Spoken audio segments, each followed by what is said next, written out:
కొత్తగా పెళ్లైన జంటకి ఆ రోజు మొదటి రోజు. సాంప్రదాయం ప్రకారం అన్ని ఏర్పాట్లు చేశారు. పెళ్లికొడుకు పెళ్లికూతురు దగ్గరికి వచ్చి ఆమె అందాన్ని పొగుడుతూ ఉంటాడు. కాని పెళ్లికూతురు మౌనంగా ఉంటూ కన్నీరు తెచ్చుకుంటుంది. పాపం పెళ్లికొడుకు ఏమనుకున్నాడో కాని ఆమె చేతిని పట్టుకుని నీకే లోటు లేకుండా నేను చూసుకుంటానని మాటిస్తాడు. కాని పెళ్లికూతురు వెంటనే ఇలా అంటుంది, మీరు ఈ రాత్రి నాకు ఎంత సుఖాన్ని సంతోషాన్ని ఇవ్వాలి అనుకుంటున్నారో ఇవ్వండి. అలాగే నా నుండి కూడా అన్నీ పొందొచ్చు. ఎందుకంటే ఆ అధికారం మీకుంది. కానీ రేపు ఉదయాన్నే మాత్రం నా శవాన్ని నా పుట్టింటికి పంపండి అని అంటుంది. ఈ మాటకి పెళ్లికొడుకు ఫ్యూజులు ఎగిరిపోతాయి. ఎందుకంటే తనతో అప్పటి వరకు అలా మాట్లాడినా తను వెంటనే శవం అనేసరికి అతడు షాక్ అవుతాడు. మరి ఆ పెళ్లి కూతురు ఎందుకలా అంది? అసలేం జరిగింది? చివరికి పెళ్లికొడుకు ఏం చేస్తాడు అనేది ఈ వీడియోలో మనం తెలుసుకుందాం. వీడియోని చివరి వరకు చూడండి, చాలా ఇంట్రెస్టింగ్ గా ఉంటుంది. అలాగే ఛానల్ని సబ్స్క్రైబ్ చేయండి, వీడియోని లైక్ కూడా చేయండి. మీరు లైక్ చేయడం వల్ల నాకెంతో సపోర్టివ్ గా ఉంటుంది. ఫ్రెండ్స్, ఇది నిజంగా జరిగిన ఒక అద్భుతమైన కథ. మరి అదేంటో ఇప్పుడు మనం తెలుసుకుందాం. ఉత్తరప్రదేశ్లోని బస్తీ అనే జిల్లాలో ఓ పోలీస్ స్టేషన్ పరిధిలో ఘోర్ అని ఒక గ్రామం ఉంది. అయితే ఆ గ్రామం నుంచి ప్రతిరోజు 4 అమ్మాయిలు కాలేజీలో డిగ్రీ చదువుకోవడానికి జిల్లాకు వెళ్లి వస్తూ ఉండేవారు. ఇక వారందరూ కూడా బీఎస్సీ ఫైనల్ ఇయర్ చదువుతున్నారు. అయితే వాళ్ళ ఊరు నుండి జిల్లాకి ఒక 20 కిలోమీటర్ల దూరం ఉంటుంది. అలా వాళ్ళు రోజు 20 కిలోమీటర్లు ప్రయాణం చేస్తూ ఉంటారు. దానికోసం ఆ అమ్మాయిలు ప్రతిరోజు ఒక నదిని దాటి బస్సెక్కి వారి కాలేజీకి వెళ్తూ ఉండేవారు. అయితే ఆ నదిని దాటడానికి ఒక వంతెన కూడా ఉంటుంది. ఇక ఆ నది పేరు కువాను నది. అలా ఆ బ్రిడ్జ్ దాటుతూ బస్సెక్కి కాలేజీకి వెళ్లి మధ్యాహ్నం 3 నుండి 4 గంటల తర్వాత తిరిగి మళ్లీ తమ గ్రామానికి చేరుకునేవారు ఆ అమ్మాయిలు. అయితే ఆ వంతెన మీదకి కొంతమంది సూర్యోదయం అలాగే సూర్యాస్తమయం చూడటానికి వస్తూ ఉంటారు. అలాగే ఆ వంతెన మీద ఫోటోలు మరియు సెల్ఫీలు తీసుకుంటూ సమయాన్ని గడుపుతూ ఉండేవారు. ఇక మరికొంతమంది చేపలు పట్టుకునేవారు కూడా ఆ వంతెన మీదే ఉండేవారు. అంతేకాదు ఈ కాలేజీకి వెళ్లి 4 అమ్మాయిలు కూడా వంతెన మీద బస్ కోసం ఎదురు చూస్తూ ఉండేవారు. అయితే ఆ మత్స్యకారుల్లోని ఒక యువకుడి పేరు రామ్ నిసార్. ఇక రామ్ చేతిలో ఒక మ్యాజిక్ ఉందేమో అన్నట్లుగా అతను ఎప్పుడూ కూడా తన తోటి మత్స్యకారులతో పోలిస్తే ఎక్కువగా తన వలలో చేపలు పడుతూ ఉండేవాడు. అందుకే మిగిలిన వారందరూ కూడా రామ్ని నిజంగా చేపలను వలవేయటంలో మాస్టర్వి అంటూ పొగిడేవారు. అయితే ఒకరోజు ఆ అమ్మాయిలు కాలేజీ నుండి తిరిగి వస్తున్నప్పుడు ఆ 4 అమ్మాయిలలో ఒక అమ్మాయి రామ్ దగ్గరికి వెళ్లి అతన్ని ఈ విధంగా అడుగుతుంది. ఎందుకంటే ఆ అమ్మాయి కూడా ప్రతిరోజు అతన్ని తన పక్కనున్న యువకులు పొగడ్డం వింటుంది కాబట్టి. అందుకే ఆ అమ్మాయి రామ్తో, నువ్వు నిజంగా చేపలు పట్టడంలో అంత మాస్టర్వి అయితే నాకు కూడా చేపలు ఎలా పట్టుకోవాలో నేర్పిస్తావా అని అడుగుతుంది. దాంతో అతను, ఎందుకు నేర్పను, మీరు అడిగితే ఖచ్చితంగా నేర్పిస్తాను అని వెంటనే అంటాడు. అయితే ఆ అమ్మాయి పేరు వచ్చేసి రూపా సింగ్. అలా ఒకరోజు రామ్ రూపకి చేపల వల ఎలా చేయాలో నేర్పిస్తూ ఉంటాడు. ఇక ఆ తర్వాత రామ్ రూపతో, ఇప్పుడు నేను వల వేసిన వెంటనే చేపలు పట్టాయో లేదో చెప్తాను, వెంటనే మీరు వలని బయటికి లాగేసేయండి అంటాడు. ఆ తర్వాత రామ్ వలలో చేపలు పడ్డాయి, వలను బయటికి లాగండి అని రూపతో అంటాడు. ఇక ఎప్పుడైతే రూప ఫిషింగ్ రోప్ ని బయటికి లాగుతుందో అప్పుడు ఆ వలలో పడిన చేప అనేది చాలా పెద్దదిగా ఉంటుంది. ఇక అందుకే రూప ఆ వలను ఒక్కతే లాగలేకపోతుంది. దీంతో ఆమె రామ్తో, నువ్వు కూడా లాగు, లేదంటే మళ్ళీ ఈ చేపలు నీటిలో పడిపోతాయేమో అని అరుస్తుంది. వెంటనే రామ్ ఆ ఫిషింగ్ రోప్ ని పైకి లాగుతాడు. ఇక ఇద్దరూ కూడా ఆ విధంగా చేపలు పడుతున్న సమయంలో అప్పుడప్పుడు రామ్ చేతులు రూప చేతుల్ని తాకుతూ ఉంటాయి. కొన్నిసార్లు రూప జుట్టు రామ్ ని తాకితే ఇంకొన్నిసార్లు ఆమె ముఖంని కూడా రామ్ తాకుతూ ఉండేవాడు. ఇక ఆ విధంగా ఆ రోజు రామ్ రూప ఇద్దరు కూడా కలిసి చేపలు పట్టారు. ఇక రామ్తో గడిపిన ఆ సమయం అనేది రూపకి బాగా నచ్చుతుంది. ఆ తర్వాత రూప రామ్కి బాయ్ చెప్పి తన ఇంటికి వెళ్ళిపోతుంది. ఇక తర్వాత రామ్ కూడా తన ఇంటికి వెళ్ళిపోతాడు. అయితే ఆ రోజు రాత్రి రామ్ నిద్రపోవటానికి పడుకున్నప్పుడు అతనికి అస్సలు నిద్ర పట్టదు. అతనికి రూపతో గడిపిన క్షణాలు బాగా గుర్తుకొస్తూ ఉంటాయి. అలా ఆ రోజు రాత్రంతా రూప గురించి ఆలోచిస్తూ ఉంటాడు. ఇక ఆ జ్ఞాపకాలనేవి రామ్కి నిద్ర లేకుండా చేస్తాయి. అలా ఆమె గురించి ఆలోచిస్తూ మొత్తానికి నిద్రలోకి వెళ్తాడు. ఇక రూపను చూడడం కోసం మరుసటి ఉదయాన్నే లేచి మళ్లీ బ్రిడ్జ్ మీదకి వెళ్తాడు. అయితే రూప తన ఫ్రెండ్స్ తో పాటు బస్ ఎక్కడానికి వంతెన మీదకి వెళ్తూ ఉండగా అక్కడ రామ్ ఒక్కడే ఉంటాడు. దీంతో రూప అతనితో, ఏంటి రామ్, ఈరోజు చేపలు పట్టడానికి అందరికంటే ముందొచ్చినట్టున్నావని నవ్వుతుంది.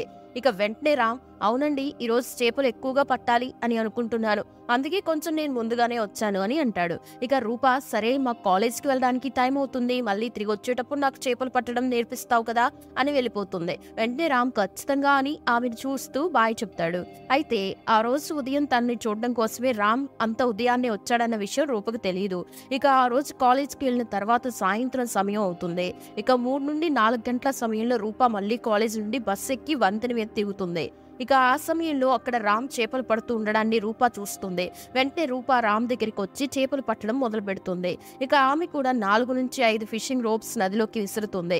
ఇక 5 వలల్లో కూడా చేపలు పడతాయి. దీంతో వెంటనే రూప ఆ వలను బయటకి లాగుతుండగా కూడా రామ్ ఆమె దగ్గరికి వస్తాడు. అలా ఇద్దరి చేతులు కూడా ఒకరినొకరు తాకుతూ ఉంటాయి. అలాగే వారిద్దరి శరీరాలు కూడా ఒకరినొకరు తాకుతూ ఉంటాయి. అయితే ఆ విధంగా వారు చాలాసేపు గడుపుతారు.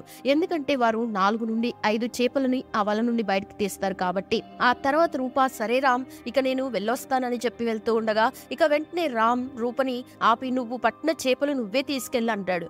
ఇక వెంటనే రూప చిరునవ్వు నవ్వుతూ, ఏంటి ఈ చేపలను వేలాడతీసి నేను ఊరికి తీసుకుని వెళ్తే బాగుండదులే, నువ్వే తీసుకుని వెళ్ళు అని చెప్తుంది. అయితే రామ్ మాత్రం, ఒక్క చేపైనా సరే తీసుకుని వెళ్ళొచ్చు కదా అని రూపతో అంటాడు. అయితే రూప పక్కనున్న మరొక అమ్మాయి అప్పుడే రామ్ను ఎగతాళి చేస్తూ, నిజంగా మాకు ఈ చేపలు ఇవ్వాలి అనుకుంటే నువ్వు వీటిని వండి మాకు చేపల కూర పెట్టినా సరే మేము తింటామని చెప్తుంది. అయితే రామ్, ఇప్పటికెప్పుడు నాకు వీటిని వండి మీకు తినిపించడానికి నా దగ్గర ఎటువంటి వంట సామాను కూడా లేదు అని అంటాడు. ఆ తర్వాత ఆ అమ్మాయి కూడా సరే సరే అని రామ్కి బాయ్ చెప్పి వెళ్ళిపోతారు. అయితే ఆ మరుసటి రోజు ఉదయం అమ్మాయిలు వంతెన మీదకి వచ్చే సమయానికి రామ్ వారి కోసం కొన్ని చేపలు వండి తీసుకుని వస్తాడు. ఆ తర్వాత అమ్మాయిలు బ్రిడ్జివతికి రాగానే తాను వండిన చేపల కూరను వారికి ఇస్తాడు. ఇక అమ్మాయిలు కూడా నిజంగానే రామ్ వారి కోసం చేపల్ని వండి తీసుకుని వచ్చాడని చూసి ఆశ్చర్యపోతారు.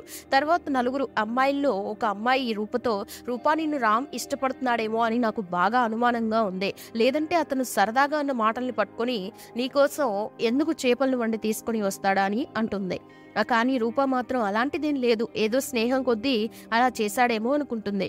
ఆ విధంగా కొన్ని రోజుల పాటు రూప కాలేజ్కి వెళ్ళేటప్పుడు తిరిగి వచ్చేటప్పుడు రామ్ రూప కోసం ప్రతిరోజు ఎదురు చూస్తూ ఆ వంతెన మీద కనిపిస్తూ ఉండేవాడు. ఇక అప్పుడప్పుడు కొన్నిసార్లు ఎప్పట్లాగానే వాళ్ళిద్దరూ కలిసి చేపలు పడుతూ ఉండేవారు. ఇక ఆ సమయంలో వారిద్దరూ ఒకరికొకరితో మాట్లాడుకుంటూ ఉండేవారు. ఒకరోజు చేపలు పట్టే సమయంలో రూప రామ్ని, నువ్వేమైనా చదువుకున్నావా అని అడుగుతుంది. దాంతో రామ్, అవును, నేను చదువుకున్నాను, లక్నో కాలేజ్ నుండి బీఫార్మసీ చేశానని అంటాడు. అయితే మా అమ్మ చాలా అనారోగ్యానికి గురైంది. ఇక డాక్టర్ ఆమెకి ప్రతిరోజు చేపల ఆహారంగా ఇవ్వమని చెప్పారు. కానీ ఆ సమయంలో మా కుటుంబంలో కొన్ని ఆర్థిక సమస్యలు ఉన్నాయి.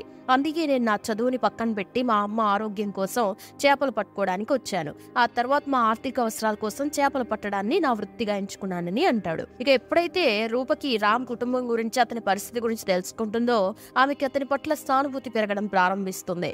ఆ తర్వాత వారిద్దరూ కూడా మరింత ఎక్కువగా సమయాన్ని గడుపుతూ ఇద్దరి మధ్య చనువు కూడా పెరుగుతుంది. ఇక వారిద్దరికీ కూడా ఒకరినొకరు ప్రేమించుకుంటున్నాం అని అర్థమవుతుంది. తర్వాత వారిద్దరూ ఫోన్ నెంబర్స్ కూడా తెలుసుకుంటారు. ఇక కొన్నిసార్లు రూప తన ఇంటి నుండి రామ్ కోసం సమోసాలు, కచోరీలు కూడా తీసుకువస్తూ ఉండేది. ఇక రామ్కి అవకాశం వచ్చినప్పుడల్లా రూప కోసం చేపలు వండి తీసుకుని వస్తూ ఉండేవాడు. అయితే కొన్ని రోజులకి వీరిద్దరి ప్రేమ గురించి రూప ఇంట్లో తెలుస్తుంది. అయితే రూప కుటుంబంలోని వారు గ్రామంలో కొద్దిగా పలుకుబడి కలిగి ఉండేవారు. ఊర్లో ఏ గొడవలు జరిగినా ఆ గొడవల్లో ముందుగా వారే ఉండేవారు. అందుకే ఎప్పుడైతే రామ్ గురించి తెలుస్తుందో వారందరూ కూడా ఒకరోజు ఒక కారులో ఆ బ్రిడ్జ్ మీదకి వెళ్లి రామ్ని పట్టుకుని వంతెన కిందకి తీసుకుని వెళ్లి అతన్ని బాగా కొడతారు. ఆ తర్వాత, నీకు బాగా ప్రేమ పిచ్చి పట్టినట్టుంది కదా, ఈ రోజు తర్వాత మళ్ళీ మా అమ్మాయితో మాట్లాడడానికి ప్రయత్నిస్తే ఈ నదిలో చేపలు కాదు నీ శరీరం దొరుకుతుంది అని వార్నింగ్ ఇస్తారు. వెంటనే రామ్కి వారు ఎవరి కోసం తాను కొడుతున్నారో అర్థమవుతుంది. ఇక 3 నుండి 4 రోజుల పాటు రామ్ ఆ నది మీదకి, ఆ వంతెన మీదకి రాడు. అంతేకాకుండా రూపతో మాట్లాడడం మరియు ఆమెని కలవడం కూడా మానేస్తాడు. ఇక మరోపక్క రూప దగ్గర ఉన్న ఫోన్ కూడా ఆమె ఇంట్లో వారు తీసుకుంటారు. ఇక తర్వాత కొన్ని రోజులకి మళ్ళీ రూపను కాలేజ్కి పంపడానికి ఒప్పుకుంటారు. అయితే రూప బస్ ఎక్కడానికి వంతెన మీదకి వచ్చినప్పుడు అక్కడ రామ్ మాత్రం ఆమెకి కనపడ్డు. నిజానికి ప్రేమలో ప్రేమికులకి ఎంత దూరంగా ఉంటారో ఆ ప్రేమ అంతే పెరుగుతుందని అంటారు కదా. ఎందుకంటే కొన్ని రోజుల తర్వాత ఈ ఇద్దరు ప్రేమికులు కూడా వారి ప్రేమను మర్చిపోలేక మళ్ళీ తిరిగి కలవాలని ప్రయత్నాలు మొదలు పెడతారు. వారం రోజుల తర్వాత మళ్ళీ రామ్ ధైర్యం చేసి రూపను చుట్టానికి వంతెన మీదకి వస్తాడు. ఇక అప్పుడు రామ్ పరిస్థితిని చూసి రూప పరిగెత్తుకుంటూ అతని దగ్గరికి వెళ్లి పెద్దగా ఏడుస్తుంది. వెంటనే ఏమైంది ఏమైంది రామ్, నీకు ఇన్ని దెబ్బలు ఎలా తగిలాయని ప్రశ్నిస్తుంది. వెంటనే రామ్ జరిగిన విషయం చెప్తాడు. తర్వాత వాళ్ళిద్దరూ కొన్ని రోజుల పాటు ఎవరికీ తెలియకుండా రహస్యంగా కలుస్తూ ఉండేవారు. ఇక ఆ తర్వాత పెళ్లి చేసుకుందామని అనుకుని ఒక మంచి అవకాశం చూసుకుని గుడిలో పెళ్లి కూడా చేసుకుంటారు. ఇక ఎప్పుడైతే రూపా కుటుంబం సభ్యులకి వారిద్దరి పెళ్లి గురించి తెలుస్తుందో వెంటనే రూపా కుటుంబంలోని వారు రామ్ మీద ఒక ఫాల్స్ కంప్లైంట్ పెట్టేస్తారు. అంటే వాళ్ళ పలుకుబడిని ఉపయోగించి దొంగతనం చేశాడని అతన్ని అరెస్ట్ చేయించి కొన్ని నెలల పాటు జైలుకు కూడా పంపిస్తారు. అలా ఎప్పుడైతే రామ్ జైలుకి వెళ్తాడో ఆ సమయంలో రూపా కుటుంబ సభ్యులు ఆమెను బలవంతం చేసి ఆమెకి మరో పెళ్లి చేయాలని చూస్తారు. అలా పంకజ్ సింగ్ అనే యువకుడితో రూపకి పెళ్లి కూడా ఫిక్స్ చేస్తారు. అయితే పంకజ్ సింగ్ ఉత్తరప్రదేశ్ లోని బలరాంపూర్ కి చెందినవాడు. అయితే పంకజ్ సింగ్ కుటుంబం బాగా ధనిక కుటుంబం. అతను రూపను మొదటి చూపులోనే చూసి ఇష్టపడి ఆ పెళ్లికి ఒప్పుకుంటాడు. ఇక ఆ తర్వాత కొన్ని రోజులకి పంకజ్ రూపకు పెళ్లి కూడా ఫిక్స్ చేస్తారు.